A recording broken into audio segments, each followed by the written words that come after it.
Wala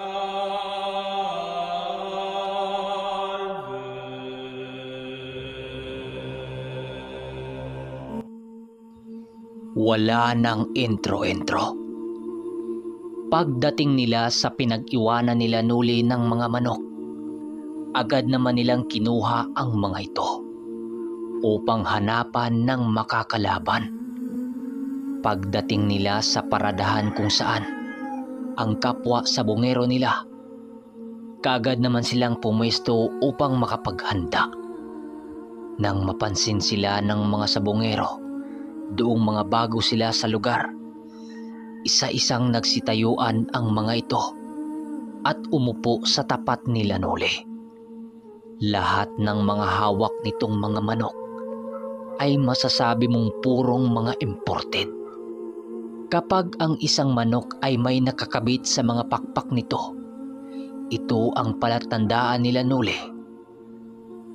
na hindi basta-basta ang nagmamay-ari nito. Par, lipat tayo ng pwesto. Mga big time ang makakalaban natin dito eh. Bulong pa ni Guyo kay Nuli. Dahil sa daladalang manok din ni Danilo, ay mas lalo pa silang pinagkumpulan ng mga mananabong doon. Dito lang tayo. Ano ka ba? Parang di ka na nasanay. Sagot naman niya sa kaibigan niya.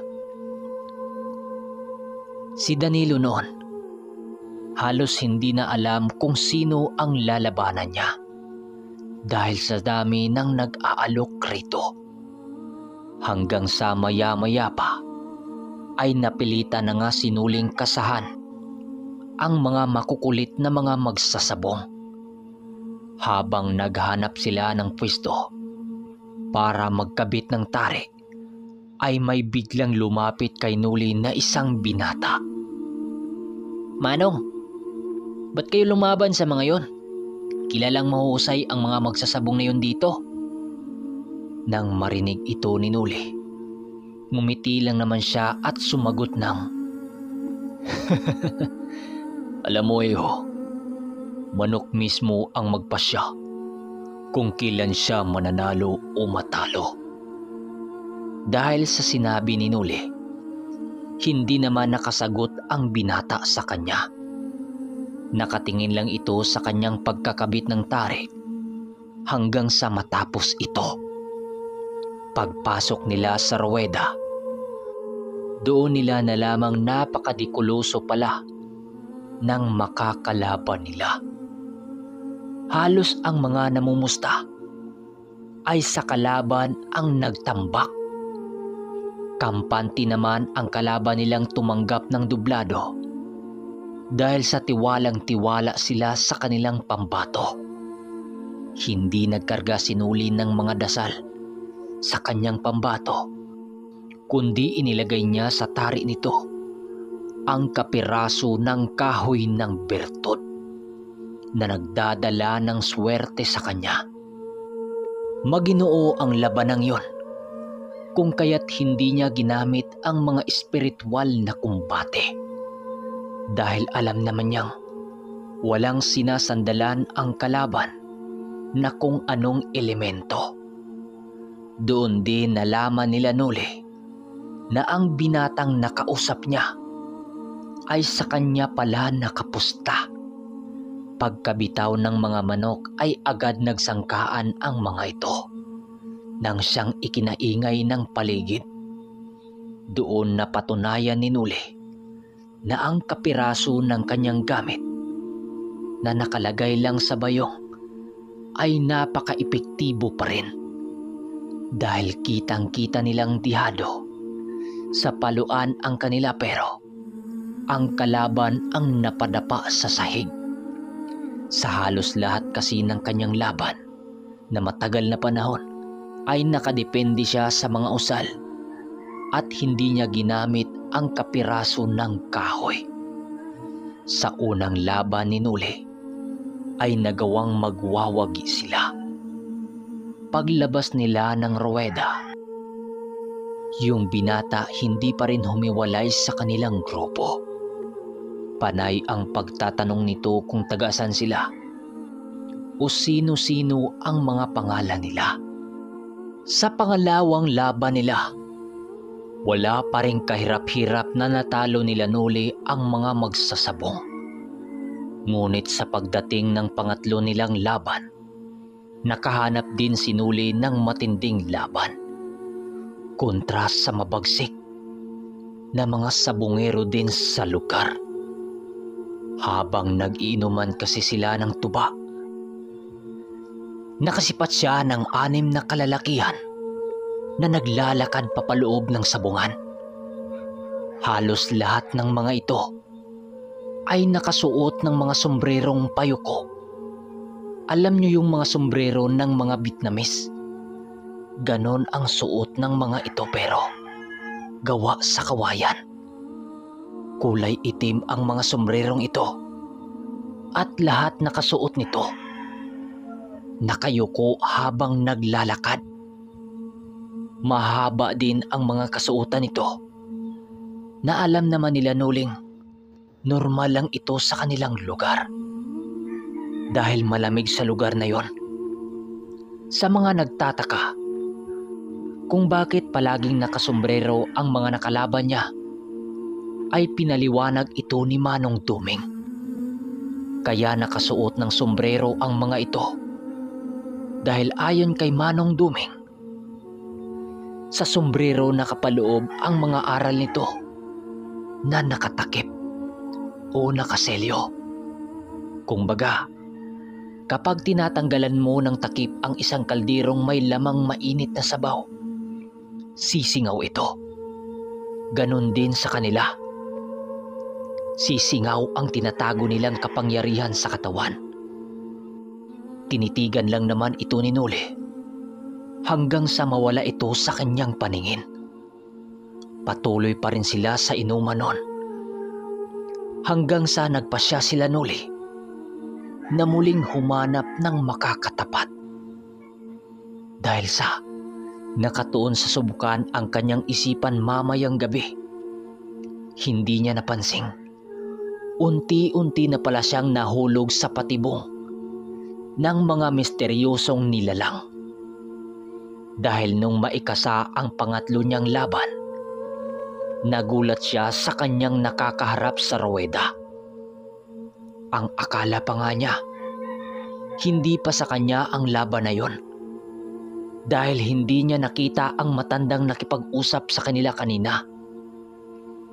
Pagdapo ng kanyang paningin sa dulong ruweda, doon niya nakita ang 2 misteryosong mga sabongero. Nakatitig lang ito sa kanya at kitang-kita niya ang kakaibang mga mata ng mga ito. Para daw mata ng mga pusa ang mga mata nito. At kapag nagkakatitigan sila ng mga ito, animoy nahihilo daw siya. Ang sabi ni Noli sa kanyang sarili, ito na nga bang sinasabi ko?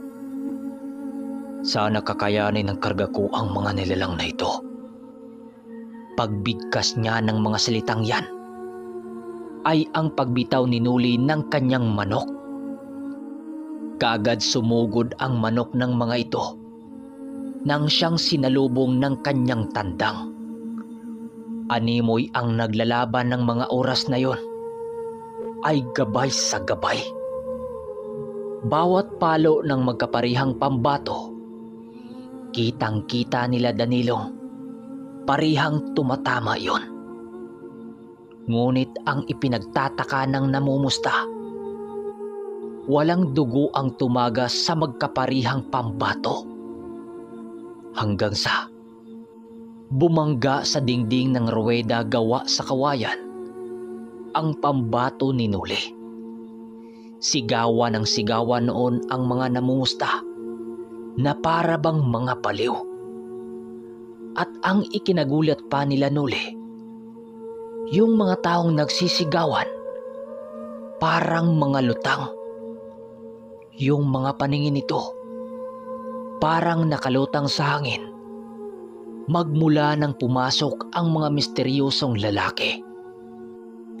Pagbagsak ng manok sa lupa, pinaulanan pa ito ng atake ng kalaban hanggang sa makakuha ng pagkakataon si Nuli na kontrahin ang ginawa ng kalaban. Pagbato niya ng mga dasal, tumarak sa lupa ang tari ng kalaban sa hindi malamang dahilan. Nang siyang dahilan upang hindi ito makagalaw. Gumanti naman ang kanya at nagpapakawala ng lakas na hinugot sa pinalipad niyang dasal. Ngunit ang problema, hindi magawa-gawang masugatan ang kalaban ng tarik niya, na para bang bakal ang katawan ng kalaban. Ngunit maya-maya pang pakipaglaban, nakita niyang tumagas na ang dugo sa lupa na galing sa tandang ng kalaban. Alam ni Nuling na gawang mabutas ang kabal ng kalabang yon, kung kaya't nagkaroon siya ng kumpiyansa sa sarili niya. Ngunit nang makita ito ng dalawang lalaking nakasombrero, ay nakaramdam siya ng lamig sa kanyang katawan. Dumipa kasi bigla ang isa sa mga ito habang nakataas ang mga kamay. Nang ginawa ito ng kalaban nila, nakarinig siya ng mga demonyong animoy nagsisitawanan sa buong paligid. Tapos yung tirik ng araw nun, bigla na lang natabunan ng makapal na ulap.